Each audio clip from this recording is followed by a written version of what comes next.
I want to thank everyone for their testimony. We'll now move into the question and answering portion of the hearing. And I'll begin by recognizing myself for 5 minutes of questions. Each of you talk about preparing the NRC for the future while maintaining its mission to provide assurance of adequate safety. I appreciate that. I support that and will support you in that mission. However, the NRC seems to have been undergoing efforts to transform itself to meet the future for over a decade. The future's now. I'm wondering how that is going. An important example is license renewals for existing reactors. This work may double over the next decade. Chair Hansen, you and I talked about the staff review of license renewals and subsequent license renewals that take longer and cost more. The reviews doubled in cost and in time from the first reviews in 2000 through 2015 and have trended higher ever since. NRC is charging $6 million per review today versus $2 million in 2000, including for previously reviewed sites. This does not reflect an agency learning, improving, or getting more efficient. Now, we learned that applicants like Oconee, Turkey Point, and North Anna, that their subsequent license renewals will be delayed by months, failing to meet their published deadlines. So how is that a sign of positive transformation or efficient and predictable regulation? Chair Hansen? Yeah, thank you, Mr. Chairman. And I appreciate the discussion on subsequent license renewals. I agree we should be getting more efficient on these. I don't have all the numbers about the dollars in front of me. Since 2015, when we've really been tracking the specific hours on these, we've had an average of about 21,000 hours. We're a little above that right now on the subsequent ones for 25,000 hours. I've been digging into this. I'm not entirely satisfied with the answers I'm getting, and I'm going to continue to explore this.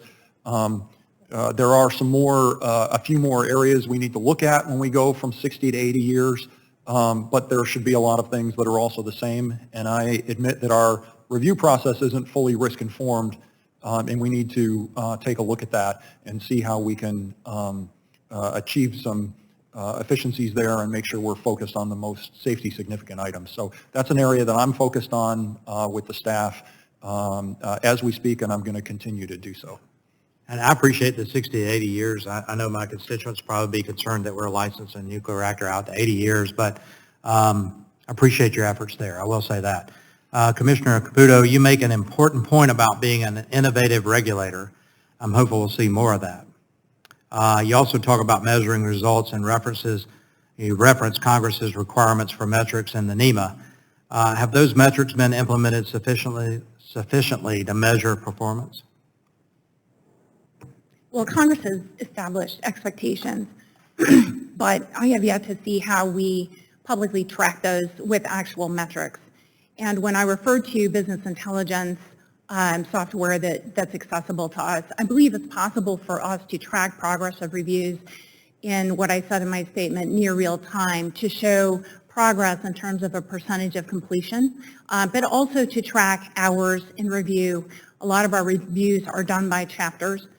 So as discussions unfold and hours that are budgeted for the review are executed, it would be easy to tell in real time where the hours necessary to complete the review, how far along we are in that review, so that people can actually see what progress we're making and where any sticking points might be in terms of actual schedule. In real time for all the commissioners to actually keep track of it. And the public. Yeah, good. Well, Chair Hansen, let me come back to you. You and I talked about measuring performance. What are you doing to improve the metrics so that staff leaders can manage better? Thank you, Mr. Chairman.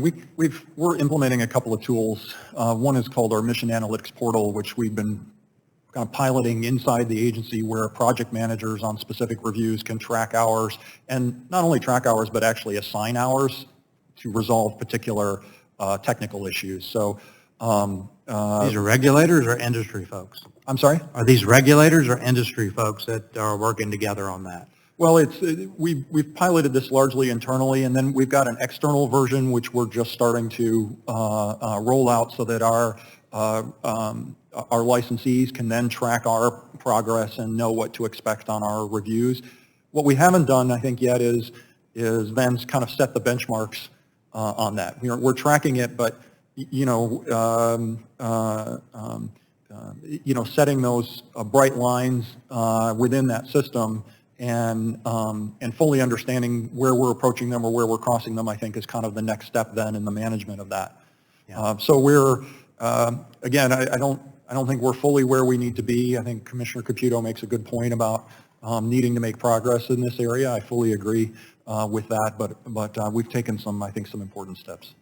Thank you for that. My time's expiring. I will say this, that there's a lot of industry folks in the room, and we engage, all of us engage with industry folks, and they need to know certainty, timelines, and they have investors they've got to inform. I like the open portal for the public, so what I'm hearing, I appreciate. I'll now go to the ranking member to get for 5 minutes.